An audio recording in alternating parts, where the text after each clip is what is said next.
महायोगी उपाध्याय श्री गुप्ती सागर जी गुरुदेव के प्रवचन और लेटेस्ट धार्मिक भजन व कार्यक्रम निशुल्क देखने व सुनने के लिए हमारे YouTube चैनल गुप्ती धाम को आज ही सब्सक्राइब करें और सबसे पहले देखने के लिए बेल आइकन पर क्लिक जरूर करें। यहाँ पर बैठकर आप सब वह कर रहे हैं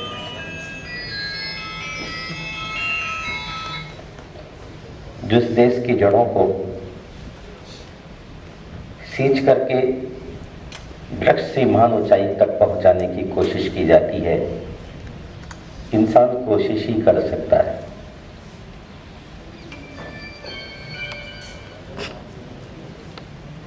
और इंसान की कोशिशें प्राय खाली नहीं जाती। अगर इंसान है तो उसके भीतर सच्चा सोच है तो कहीं मुश्किल नहीं आने वाली है। मैं गोस्वामी तुलसीदास की एक बात आपके सामने रखता हूं। जब जब होए धर्म की हानि, बड़ा ही असुर अधम अभिमानी। तब तब धरि प्रभु विविध शरीरा, हरे कृपानिधि सज्जन पीरा।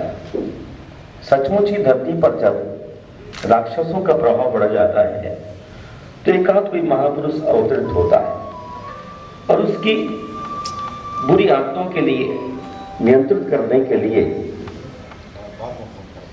वह पूरी तरह काबू करता है। जब जब वह अधर्म की हानि के धर्म की हानि, अधर्म तो सदा से पृथ्वी पर बना ही रहा है। अनुशासन के जीवन का नाम रखा है। भगवान महावीर कहते हैं कर्तव्यमेव धर्मा। आदमी अपने कर्तव्य पथ पर चल रहा है, उसका नाम धर्म है। मंदिरों में घंटी बजाना या ज्योत जला देना, भूखे को भोजन दे देना, इतना ही नहीं। यदि एक सैनिक सीमा पर खड़ा है -20 में बंदूक लिए तो वही धर्म कर रहा है। कर्तव्य में धर्मा। यदि कोई सैनिक देश की भूमि पर सफाई कर रहा है तो वह भी धर्म कर रहा है। और किसी पेशेंट को उठा के कंधे पर ले जा रहा है तो ही धर्म कर रहा है। धर्म की बहुत सारी अपनी महत्ताएं हैं। धर्म का मतलब होता है कर्तव्य। मैं विचार करता हूं आज के संप्रति भारत भूमि के ऊपर कि जैसे महापुरुषों ने इस देश की रक्षा के लिए पूरी कुर्बानी दी है, वैसे ही आज आपका BSF पूरे देश के लिए सुरक्षा का काम कर रहा है। हम इसके स्वरूप में कहते हैं जैसे भगवान विविध रूप धर करके आतताइयों के लिए लेसन देता है, वैसे ही आपने इस धरती के ऊपर, उस बॉर्डर के ऊपर जहां से दुश्मन प्रवेश करते हैं, उन स्थानों पर अपना एक बहुत बड़ा समुदाय उपस्थित करके उन सब द्वारों को बंद करने की कोशिश की है। और इसलिए कहते हैं ये वही कर सकता है जिस व्यक्ति के मन में अपने कर्तव्य का बोध, कर्तव्य बोध होने पर ही आदमी देश की रक्षा कर सकता है। भोजन के लिए कोई देश की रक्षा नहीं कर सकता है। केवल खाने की भावना से यदि कोई देश की रक्षा करता है तो उपहास की बात होती है और बहुत दिन तक ठहर नहीं पाता है। आप जानते हैं कि वृक्ष अपने सिर पर तीव्र धूप को सहन करता है और अपनी छत्र छाया में रहने वाले लोगों को संताप को दूर कर देता है। आप चंदन के वृक्ष को देखते हैं जिस पर न फूल होते हैं न फल, लेकिन दुखी पीड़ितों के संताप को दूर करता है। मैं आपके इतिहास में एक दो बात करना चाहता हूं। जैसा कि मैं जानता हूं 1 दिसंबर 1965 की वह बात है जब गुजरात के कच्छ से विकृत मानसिकता के लोग भारत की धरती पर घुसने के लिए कोशिश कर रहे थे। और भारत तो ऐसा देश है कि फकीरी का देश रहा है। अपने आनंद में रहिए, और आपके आनंद से कोई प्रभावित होता है तो बहुत अच्छी बात है, लेकिन अपने आप को जागरूक भी रखिए। लेकिन कच्छ से जब भारत में पाकिस्तान के लोग घुस गए और भारत वहां पर धोखा खा गया, तो ये विचार किया गया था कि जहां जहां से दुश्मन प्रवेश कर सकता है उस बॉर्डर के लिए सील कैसा किया जाए। तो मुझे याद आता है कि कुछ लोगों ने, जो देश के कर्णधार थे, इस बात का विचार किया गया किस बात के लिए कैसा किया जाए। पाकिस्तान के डिवीजन के बाद ये पहला मौका था, तो आपके प्रथम चीफ KF रुस्तम ने अगुवाई की और इस संगठन को खड़ा किया।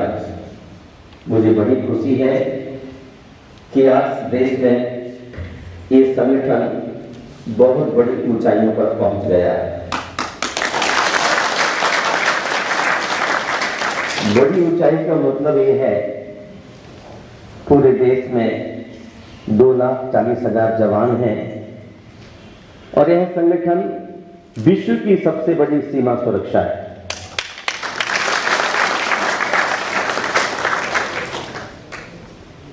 यदि आज भारत में कोई शांति की श्वास ले रहा है तो मैं समझता हूं सीमा पर खड़े होंगे आपके जवानों के कारण से। कितना भी सर्दी का वातावरण हो, कितना भी गर्मी का वातावरण हो, लेकिन वह अपने मन के ऊपर काबू रखते हैं। जैसे श्रमण संत के हाथ में शास्त्र होता है और सैनिक के हाथ में शस्त्र होता है।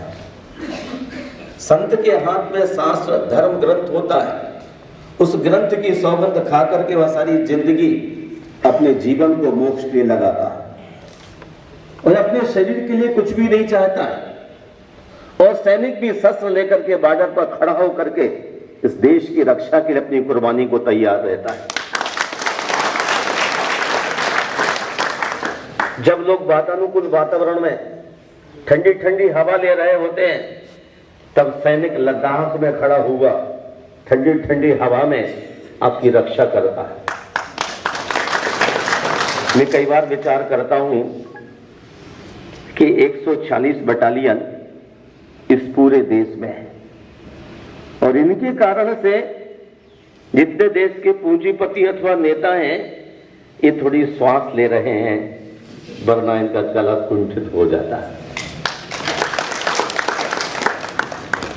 इंसान तो देश भर में जन्म लेते हैं, मात्र देशभक्ति किन्हीं किन्हीं लोगों के भीतर पैदा होती है। तो जिनके अंदर देशभक्ति पैदा होती है वो ऐसे कैंपों में आकर के ट्रेनिंग लेते हैं, सर्दी की, गर्मी की, बरसात की, सब तरह की ट्रेनिंग लेते हैं। मैं कई बार सोचता हूँ कि जब आप अपने घर परिवार को छोड़ के निकलते हैं तो कभी तो याद आती होगी। अब सारे अनमेरिड है ना, कुछ अनमेरिड हो, कुछ मेरिड होंगे, जो शादी विवाह करके आए हुए हैं, उन्हें अपने घर की याद आती हुई, माता पिता की याद होती है और आप भूल करके अपने मोहन की बस्ती को करके मिस्टर कुंतल जी से कहते हैं कि सर मुझे छुट्टी दे दो, तो कुंतल जी कहेंगे छुट्टी का क्या काम, फिर आपकी छाती पर साफ रह जाता होगा। लेकिन यहाँ के कर्तव्य का बोझ जताने के लिए आपको याद दिलाते हैं जब माँ बाप को छोड़ा है, परिवार को छोड़ा, तो लौट कर देखना हमारी कमजोरी होगी। जब मैं घर से निकला तो माँ ने कहा लौट के मत आना, माँ ने कहा लौट के मत आना, अगर संत बन रहा है तो, और तू भी अगर सैनिक बना है तो लौट के घर मत जाना। अगर लौट के घर जाने का मन हो गया तू सैनिक नहीं रह सकता, और संत को संत बनने के बाद घर जाने का मन हो गया तो संत नहीं रह सकता। आप सैनिक बनना चाहते हैं ना, तो आपको जीवन की सारी सुख सुविधाओं की कुर्बानी करना होगी। जो अपनी सारी सुख सुविधाओं की कुर्बानी कर देता है वही व्यक्ति देश के लिए कुर्बान हो सकता है। शरीर तो बहुत बार मिला, लेकिन देश व्यक्ति बार बार नहीं मिली। शरीर कई बार मिल जाता है, बहुतों को शरीर मिलता है। जैसा कि मैंने आपसे कहा कि बहुत लोग जन्म लेते हैं, लेकिन देशभक्ति करने वाले कम लोग होते हैं जो अपने जीवन में शरीर सुख को ना चाहते हुए इस देश की सुरक्षा के लिए। मैं दृष्टि उठा के जब दूर दराज पर देखता हूं, कैसे कितने देश हैं, वहां का एक एक आदमी अपने देश के लिए अपनी कुर्बानी देने को तैयार होता है। लेकिन भारत के वीर सपूत ही ऐसे हैं जो अपने सुख सुविधाओं का त्याग करके इस देश की रक्षा में लगते हैं। भारत का प्रधानमंत्री प्रवक्ता कोई भी हो सकता है, लेकिन भारत की रक्षा करने वाला आदमी सैनिक ही हो सकता है। भारत का राष्ट्रपति कोई भी हो सकता है, लेकिन बंदूक लेकर के बॉर्डर पर नहीं आएगा। लेकिन जमाना था जब राजा स्वयं कंधे बंदूक लेकर के सैनिक को पीछे लेकर चलता था और सेना का साहस, धैर्य, उत्साह बढ़ जाता था। जब हमारा देश का वरिष्ठ नेता कंधे पर बंदूक लेकर चलने लग जाए तो इस देश के लोगों के लिए एनर्जी मिलने लग जाएगी। आज जब हमारे देश की शक्ल मलिन होती चली जा रही है, ऐसे वक्त पर भी बीएसएफ के जवान अपनी जान को लड़ाने को तैयार हो जाते हैं। कहीं कोई दुख परेशानी महसूस नहीं करते हैं। मैं आपसे क्या बात कहूं, जिसकी सुबह अच्छी होती है उसका दिन अच्छा होता है। जिसकी सुबह अच्छी होती है उसका दिन अच्छा होता है। जिसकी शाम अच्छी होती है उसकी रात भी अच्छी होती है। जिसके दोस्त अच्छे होते हैं उसकी जिंदगी भी अच्छी होती है। तो आपके दोस्त कौन होना चाहिए? भारत हमारा दोस्त हो और अवसर आपका जिंदगी का सूत्रधार हो। अगर भारत हमारा दोस्त है, दोस्त की परिभाषा क्या है? दोस्त किसे कहते हैं? मित्र किसे कहते हैं? मित्र का मायना होता है प्रकाश, जो आपको रोशनी दे। ये संस्कृत की डिक्शनरी में शिवराम आपटे ने लिखा हुआ है, मित्र वही है जो रोशनी दे, अंधेरे में ले जाओ उसे मित्र नहीं कहा गया, जो हमको प्रकाशित करे। और मिस्टर कुंतल, यदि आपको घर जाने का मन हो, मना करे, तो तुम दोस्त समझ लेना कि आदमी मेरे जीवन की चिंता करने वाला आदमी है। क्योंकि 6 महीने के बाद आपके लिए फिर बॉर्डर पर जाना और कहीं चूक जाए तो आपकी माँ और पिता की आंख में आंसू ना आए। आपको किसी भी पल चूकना नहीं चाहिए। जिंदगी में एक छोटी सी गलती हो जाए तो सारी जिंदगी आदमी के लिए पछताना पड़ता है। और यदि हम और आप यहाँ पर आए हुए, हम संत हो गए, इस देश के उन्नयन के लिए लगे हुए, और आप सैनिकों के देश के उन्नयन को लगे हुए, तो पिछली बातों की याद करने की बिल्कुल भी जरूरत नहीं है।